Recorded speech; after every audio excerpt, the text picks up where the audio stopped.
બનાસકાંઠા વાવ-થરાદ જિલ્લો જે સરહદી જિલ્લો છે અને જ્યાં સરકારની જવાબદારી છે કે શિક્ષણ માટેની વ્યવસ્થા દરેક ગામમાં દરેક તાલુકામાં થવી જોઈએ, દરેક તાલુકામાં કોલેજની વ્યવસ્થાઓ થવી જોઈએ, કારણ કે અંતર ખૂબ લાંબુ છે, એના કારણે વિદ્યાર્થીઓને ભણવામાં તકલીફ પડે છે।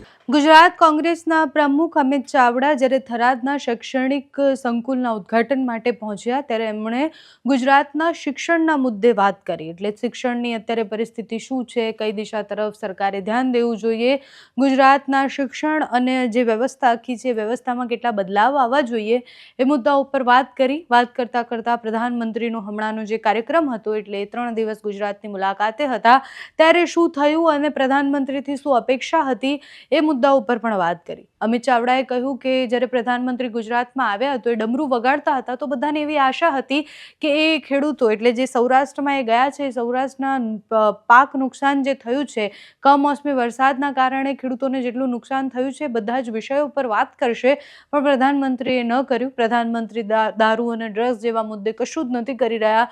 ગુજરાતના યુવાનો અત્યારે કઈ દિશા તરફ જઈ રહ્યા છે એ વિષય પર પણ સરકાર ચિંતા નથી કરી રહી। પ્રધાનમંત્રી ગુજરાતના અવારનવાર પ્રવાસે આવે છે તો ગુજરાતની પરિસ્થિતિ જાણે છે કે કેમ એ મુદ્દા ઉપર અમિત ચાવડાએ સવાલ કર્યા છે। શૈક્ષણિક સંકુલના ઉદ્ઘાટનનો એક કાર્યક્રમ હતો અને કાર્યક્રમ બાદ અમિત ચાવડાએ શું કહ્યું છે, પોતાની પ્રતિક્રિયા આપતા પ્રધાનમંત્રી સામે કયા આકરા પ્રહારો કર્યા છે તે સાંભળો। આજે બનાસકાંઠા વાવ-થરાદ જિલ્લામાં થરાદ ખાતે નાઈ સમાજ દ્વારા શૈક્ષણિક સંકુલ બનાવવામાં આવ્યું છે।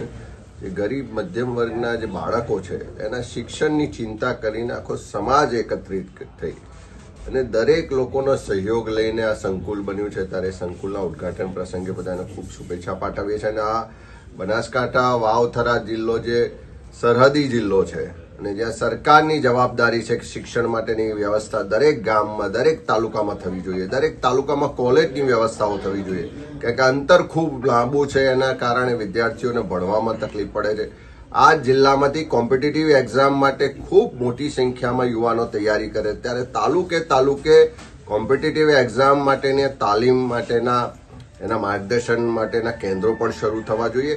અને આજે નાઈ સમાજ દ્વારા ખૂબ સારી પહેલ કરીને એક શૈક્ષણિક સંકુલ બનાવવામાં આવ્યું છે, ત્યારે અમે બધા જ આજે અહીંયા આવી અને આનંદ સાથે એમને શુભેચ્છા પાઠવી। વડાપ્રધાન શ્રી આવ્યા, સોમનાથ આવીને ડમરું વગાડ્યું, પણ અમને આશા હતી કે વડાપ્રધાન શ્રી ગુજરાતમાં આવે છે, કમોસમી વરસાદને કારણે ગુજરાતમાં ખેડૂતો આર્થિક રીતે પાયમાલ થયા છે। એ જ સૌરાષ્ટ્ર ઝોનમાં 6 કરતાં વધારે ખેડૂતોએ આત્મહત્યા કરી છે। આખા દેશના ઉદ્યોગપતિઓના દેવા વડાપ્રધાન જો માફ કરી શકતા હોય તો ગુજરાતના ખેડૂતોના દેવા માફ કરશે એવી ડમરૂ સાથે ખેડૂતો આશા રાખીને બેઠા હતા, પણ ખેડૂતોની આશા ઠગારી નીવડી। એ જ રીતે ગુજરાતમાં કાયદો વ્યવસ્થાની પરિસ્થિતિ કથળી છે।